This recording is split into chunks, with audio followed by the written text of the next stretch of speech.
back to Skirmish Miniature Gaming. It's Luke and Alan, and we're back for some Warcry. Hello. Alan's been nice enough to come back in again to give you some more Warcry this week, otherwise it wouldn't have been until next week, so big up Alan. Shout out in the comments. Not a problem. So it's going to be some Gloomspite Gitz today, some new, a new warband for the channel, I suppose. And then we've got some Ironjawz coming back, which have been quite popular. And Sweet Gobbos. Yep, that's it. And we are going to be following up this game as well, guys. So just to point out, top right hand corner of the screen for you, with the information icon, you can go to Patreon page. We're releasing 2 bonus games on Patreon over the next coming week for our Patreon viewers. So if you sign up, show your support to us, because obviously we put in me and Alan have both put in a ton of work to be able to put out all this content for you. We're giving you 2 over the next week on YouTube and 2 on Patreon for our members. So it couldn't be a better time for you to show your support, sign up for us, and you'll get the extra content as well. Blisters on our fingers. Yeah, I've been non-stop busy this week. Malifaux, Warcry, we've got Underworlds going on for Dreadfane, and Beastgrave will be coming. So it's been a nightmare, but I've been working 24/7 to get stuff out for you guys. So thank you so much for the support. It's been amazing how much support we've been getting over YouTube over the last week. Crazy. But yeah, for today, Gloomspite Gitz versus the Ironjawz. So interested to see how this works out. Boing, boing, boing. Got some gorgeous table setups for you again today. We'll show you a sneak peek at the end of the video if you stick around for that Patreon game, which is going to be Ironjawz versus Stormcast. Which I believe was a suggested game somewhere as well, so I thought I'd get that one in somewhere as an extra, so couldn't be more of an incentive to go and watch that one, I suppose. But we'll see you in this game, guys. I hope you enjoy it, and see you there. Alright then, so really excited for this one today. Got the Gloomspite Gitz warband. It's fairly elite-y than I thought it would be. If you take the war boss on foot, I believe it is, then you can kind of get a swarm going on, but otherwise you will maybe already have noticed that my Boingrot boss on Giant Cave Squig is, I think, on a bigger base than it usually should be, because this is the Forge World model. But me and Alan have kind of had a gentleman's agreement there and just said, we're not taking it off that base, it looks gorgeous. So if you're annoyed about it, unlucky, get on with it. It's going to be an awesome game either way. I think it's only on 1 base bigger, but I could be wrong there, I could be completely wrong. But either way, we're just going to get on with it. I think it'll be good fun anyway.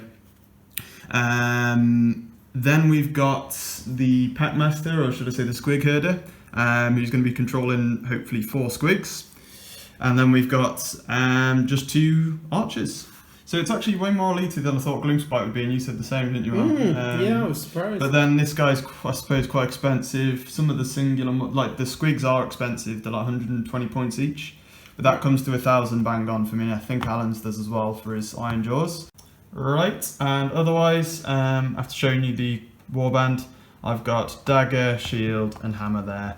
So the Ironjawz, so we've got, once again, fairly elite, but I think you've got the same number of models as me, or pretty close. It's pretty much the same warband as I bought before, the black flag. Yeah, if you haven't watched that one, watch it below, definitely. A couple of the hard boys have been murdered, and they've brought in another brute.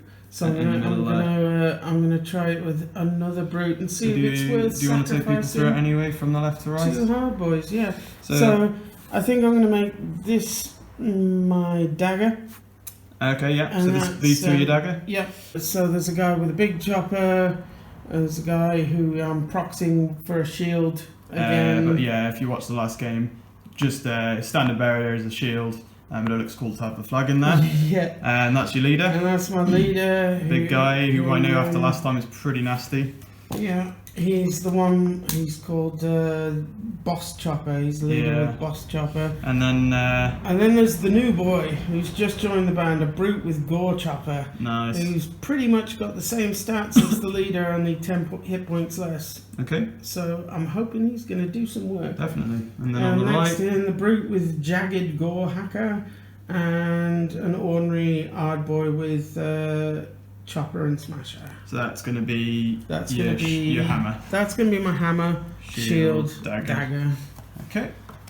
So we're going to roll for some priority here. So I'm on a 5, and Alan's on a 5. Let's re-roll. I know, yeah, every time a 5 or a 4. There you go. So it's going to be me for priority, so I'll pick us some... one thing to note as well today, guys, and I will just show you the terrain quickly now, a really nice goblin town set up for today. So obviously it's kind of like my inspiration for this is coming into the mines of Moria through these massive archways and things with the statues.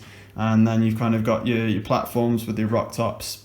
And I'm using the obviously like 40k spiked rings. These look like spiky kind of fungi plants that you get down in caves, which is where your Gloomspite Gitz come from. And obviously you got your rock faces and you kind of walkways, so I think it looks pretty awesome. So let me know guys what you think of those.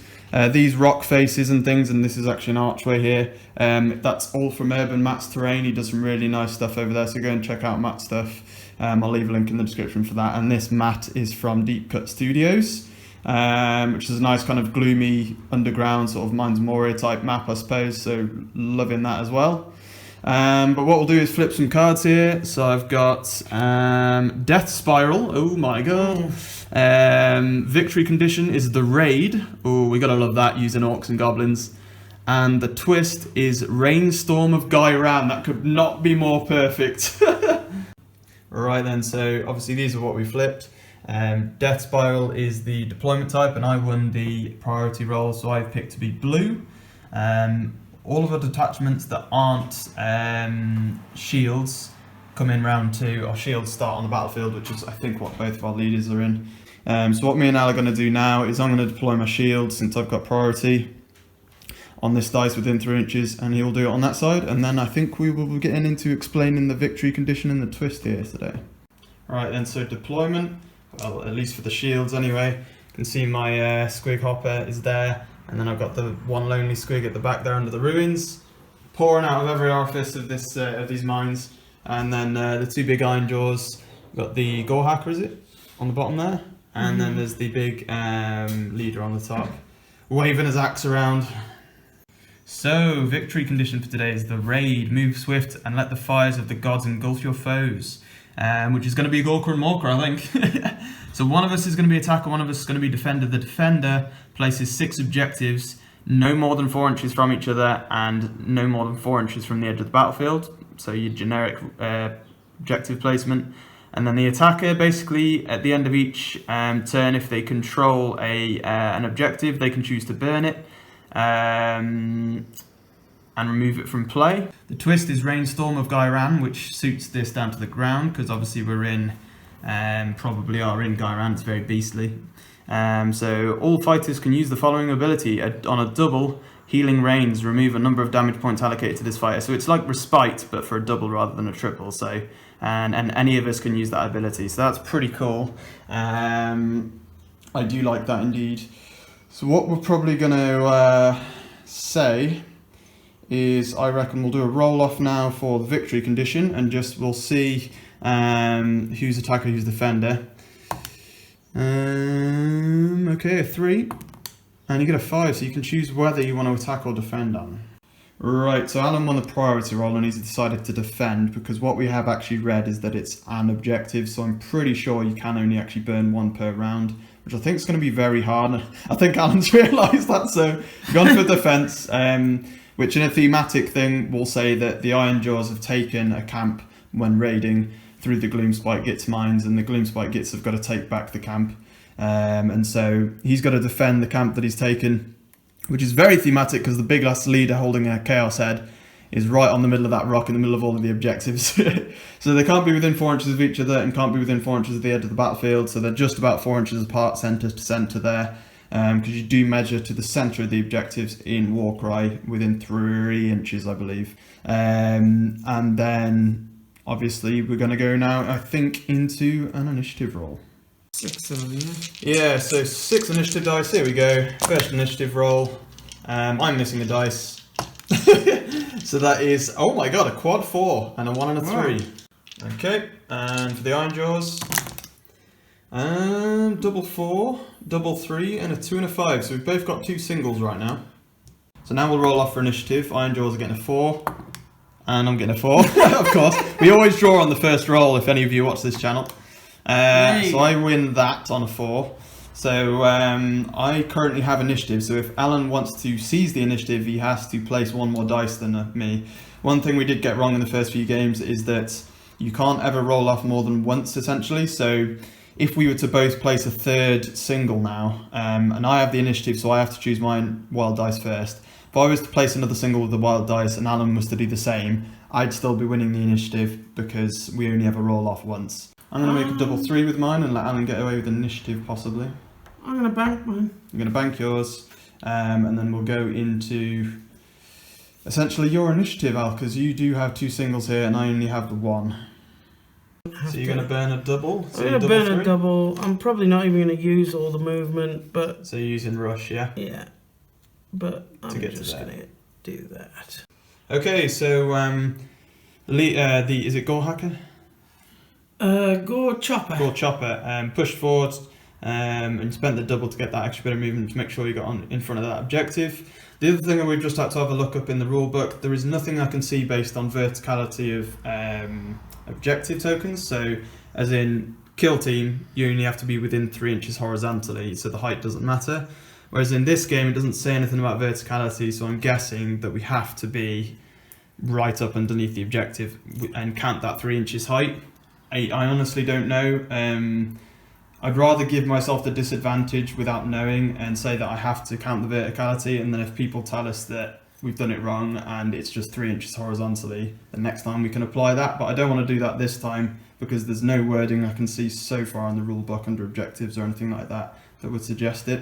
So we'll carry on with that for now, so I need to count verticality for objectives. So my activation, since the Gore Hacker has been, so I'm going to go with Sneaky Stab, which is typical Gloomspite, but it's actually ridiculous. I have a quad 4. Essentially it's the same as Rampage. I'm going to pick the squig.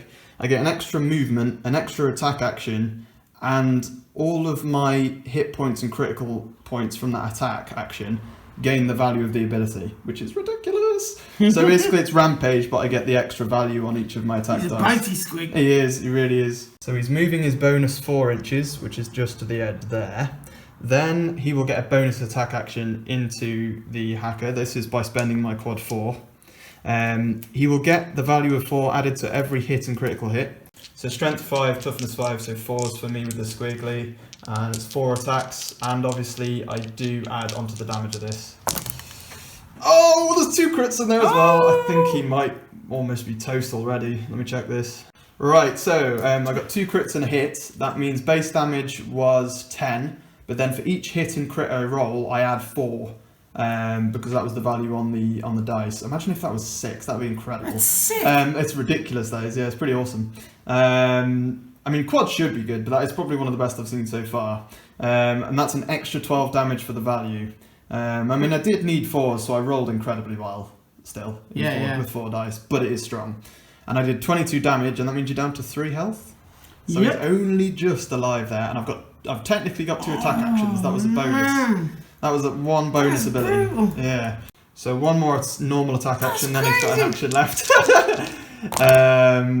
Okay, so I only got 1, but that would be enough there because it's only, or is it enough?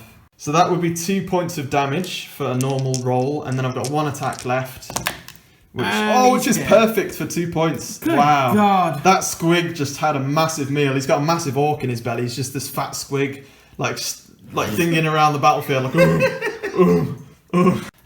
So activated for the squig, and there's just a massive puddle of orc around the objective token. So now the leader's going to go. What is he going to do? I think I'm going to be getting an objective this round either way here, but we'll see. Spending your double for extra move. For an extra move. So moving across, jumping down, and making sure you get on that objective, but obviously you need to roll an impact fall dice. Which is anything, or an impact dice. Anything but a 1? Anything, it's a... Just roll it and we'll see. I think it's a 1, 2 or 3. Oh! So our bad, the leader's actually okay. It's actually 4 or 5 that you roll, that I believe that you get a point of damage. If you roll a 6, it's 3 points of damage, because you automatically suffer impact damage on that higher dice, so you have to just roll a dice. So on a 1, he's actually pretty good there. Right, okay, what's going to happen here then? My squig hopper is 8-inch movement, so he's going to be the last activation. He's literally just going to hop, and then hop because he can fly, just get on top of here. Just ready to make sure that we can control at least 2 ready for next battle round, but obviously things are going to be coming in next turn. But I think that's going to pretty much give me control of those 2 anyway. We'll have to see how this goes, but yeah, that quad was good, not going to lie, it was pretty fun. Right, so I have to choose one of these 2 objectives that I control to burn at the end of this turn. So I'm going to choose probably the one on the bottom, because that's going to be harder for you to contest the one up top, I would have thought. We'll go with that, because I can fly with with him. So what we'll do is go into another initiative roll. Unfortunately, I did have a double left there, but there was no point in using it. So I probably should have saved that wild dice. I've made that mistake a couple of times now. But you do learn, I suppose. I get a double 1 and 4 singles. And I have 1 wild dice to apply, whereas Alan has 2. So roll it, see what you get out. Oh, trip 4 and 3 singles.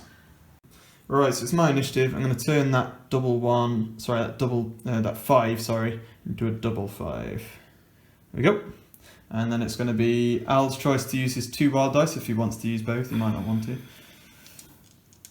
So for Alan, it's going to be, he's actually using the second wild dice as well to make a double 3. So he's got a triple 4, double 6, double 3, and a single. I've got 3 singles, so I will get the initiative. We're going to go into bringing in all of our reserves now, battle round 2, to see what happens there.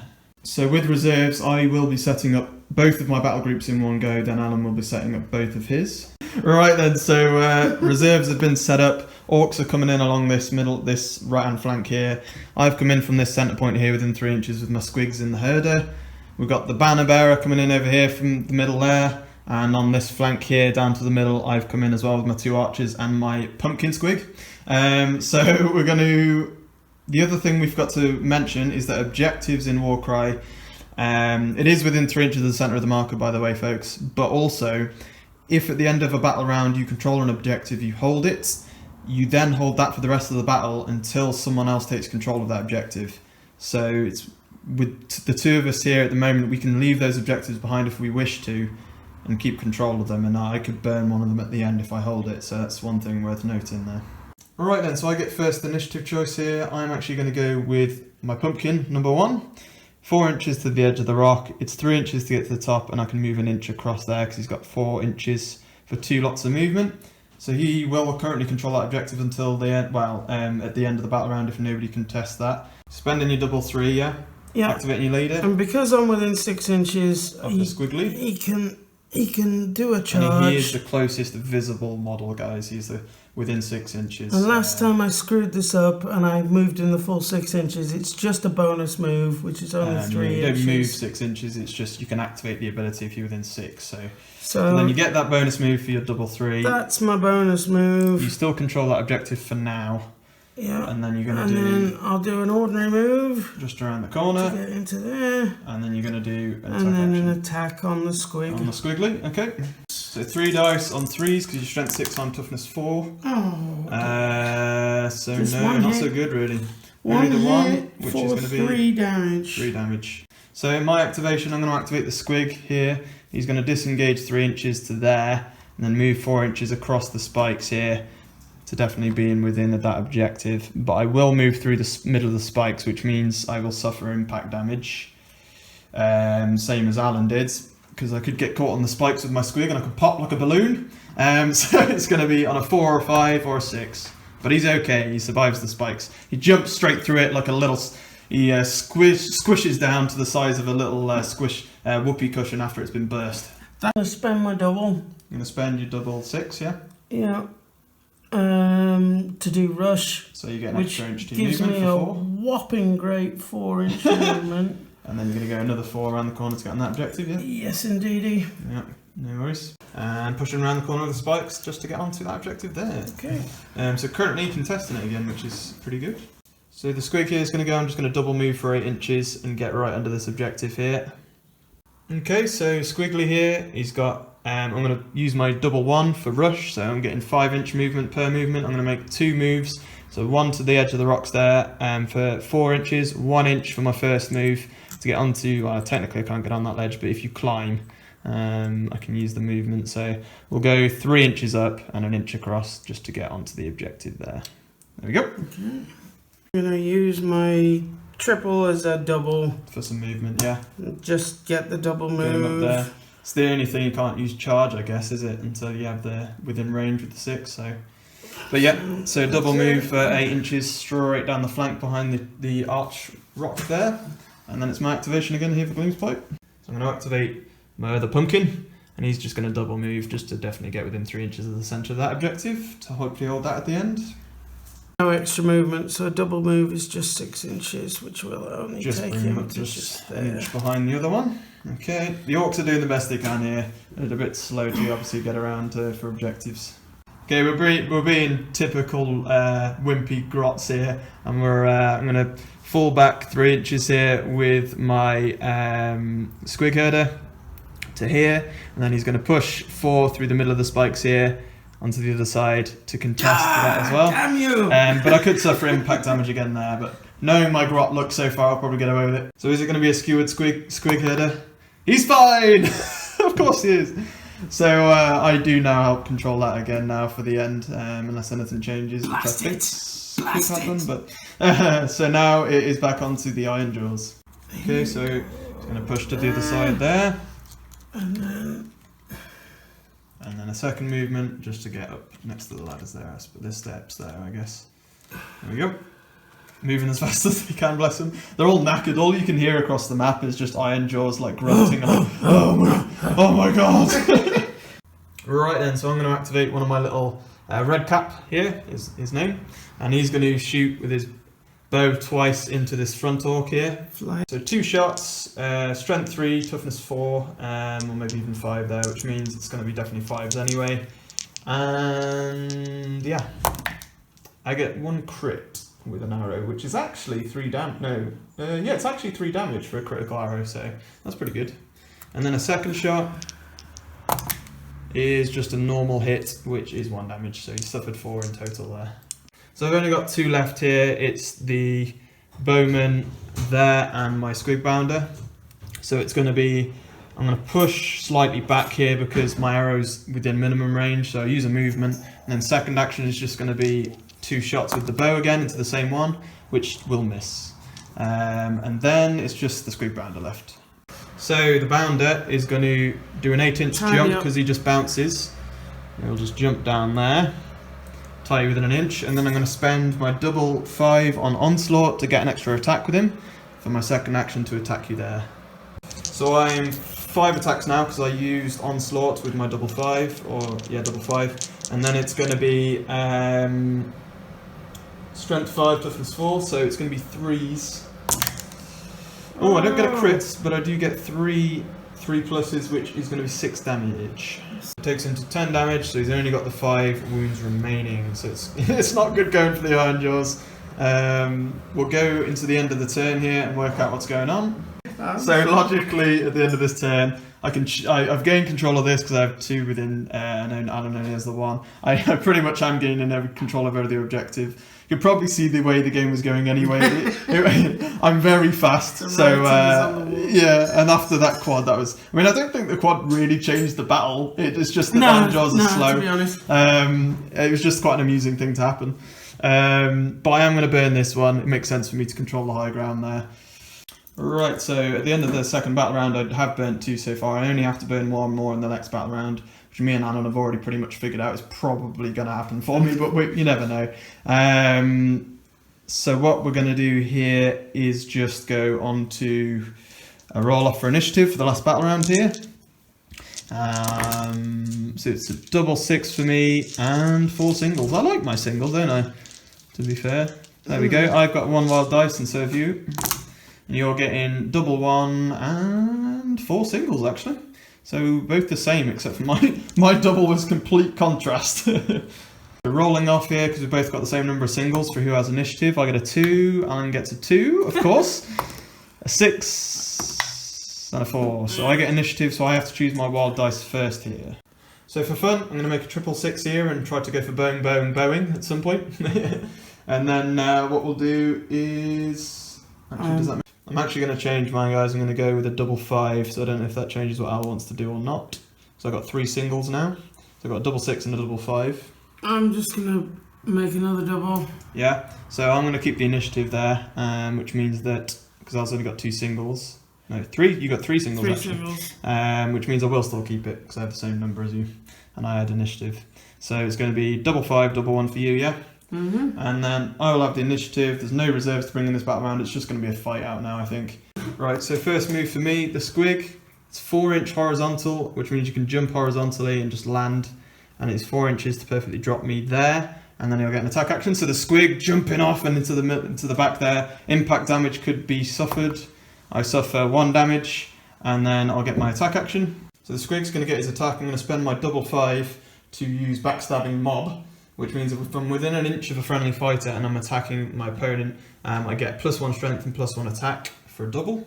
So I'm on 5 attacks with the squig now, and strength 6 technically, so I'm definitely going to be on 3s there, I think. Oh, okay! Wow. Oh my god, that was a hell of a roll. It's gonna be 4 damage, 4 damage, 4 damage, and those 2 are 2 damage each. So that's 4, 8, 12, 16 damage. I don't know what he's on already. I think he was only on 5. So I think he's definitely dead. That is the same squig, folks, that ate this guy over here in 1 turn with that quad. Jumped up onto here and gained that objective. Jumped over here and lost the damage, and then ate that. Well, to be fair, that's actually that's Bonecracker from Underworlds. So there you go. That's probably why. This cheeky bugger is like eating 2 of his mates, so he's just gonna charge in with using that. Okay. So 3 dice. Strength 4, toughness 5. Toughness 4 with the squig. Oh, so I'm needing 4s. Yep.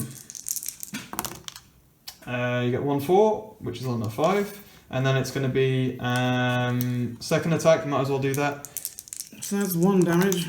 And 1 more damage. My revenge. No, it's already up to 3 damage there on the squig, unfortunately. And then it's going to be my activation. I'll probably go with the big boss since he's within range now. So I'm going to use the sneaky one again and activate my squig hopper. So he's going to get, because he's within 1 inch still of a friendly fighter, I'm going to get +1 to my attacks and strength, and that lasts until the end of the activation, and he's got 2 attacks. So it's going to be spend that double 6, and it's going to be, for him, 5 attacks like the squig, but this is going to be strength 6, so definitely on 3s. Okay, not too great. So 4 damage, but then I've got a second attack with the same characteristic. So 4 so far, that's better. Oh, 20 damage over the 2 attacks there, that's pretty good. He's got 5 on his crit damage, that's nasty. So him and his squig buddy, who came in together actually, and they will end it together. And they have just destroyed and eaten these Ironjawz up for breakfast. These seem pretty strong, I'm not going to lie. Yeah, really damn strong. Somewhere. I know I've lost, but you're going to use your charge? I'm going to use my charge with the big boss there. Double 5, so that's all of the ability dice used for both of us now. And then you're going to have 2 attack actions, which with him hopefully might be a bit better. 6. Strength 6, so yeah, you're going to be on 3s. 3 dice. 3 dice. Oh, nice. Crit and 2 hits. So that's... but yeah, squig's going to go down. I'm pretty sure that... We're pretty sure the squig suffered 3 already. I think it was after this first attack action over here, but either way he's down. Not too big a deal. So you took down a squig and you got 1 action left, which you're not in range of anyone, I guess. Taking 3 inches and trapping me in there. So yeah, pushing around the edge there, and then it's my activation for the Gloomspite. Right, I'm going to go with my bowman, and he's within 12 to get the shot off, and visible. So it's going to be 2 shots, and it's going to be on 5s. Get a crit for 3 damage, and then second roll with another crit, same roll again. So 6 damage from 2 arrows, nice. That Redcap's been a boss as well with his arrows. So moving around the corner. But that's you're double moving. Taking a double move, so he can't attack. Okay, I'm just getting within an inch. Squig here is going to do an epic leap off the edge with an inch and possibly suffer impact damage.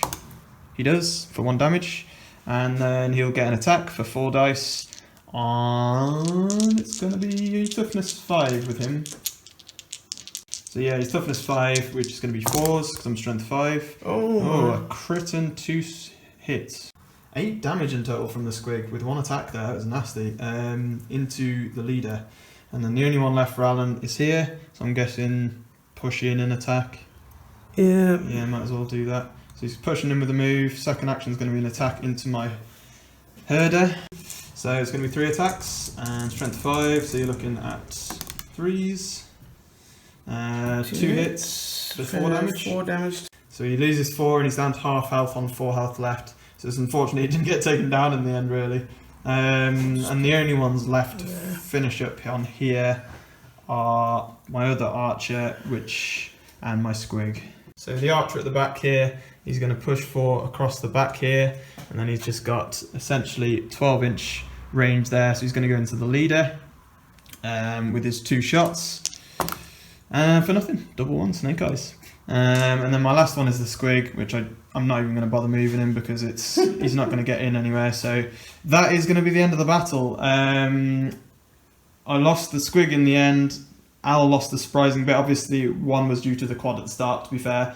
He was man of the match. Oh, God. Bone cracker. He's a legend.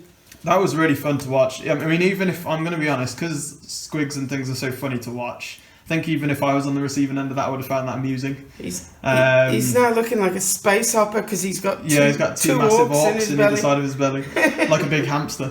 Right, so just discussing then objectives in this game. I appreciate that Ironjawz is slow,